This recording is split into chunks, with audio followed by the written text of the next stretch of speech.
ఒకే ఒక్క సినిమా మొత్తం Tollywood box office నే షేక్ చేసింది. చిరంజీవి కెరీర్ లో మైల్ స్టోన్ గా నిలిచిన గ్యాంగ్ లీడర్ రిలీజ్ అయ్యాక థియేటర్ల దగ్గర అసలు వేరే సినిమాలకు ఛాన్సే లేకుండా పోయిందట.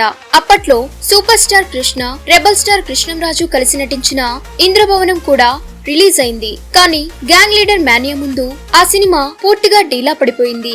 ఆడియన్స్ మొత్తం చిరు సినిమాకే క్యూ కట్టడంతో స్టార్ హీరోల సినిమాలు కూడా డిజాస్టర్ అయిపోయిందట.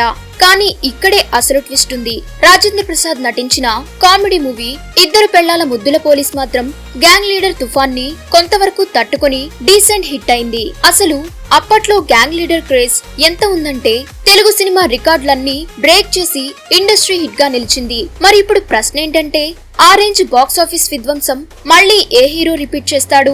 ఈ తరంలో మరో గ్యాంగ్ లీడర్ లాంటి కలెక్ట్ మూవీ వస్తుందా?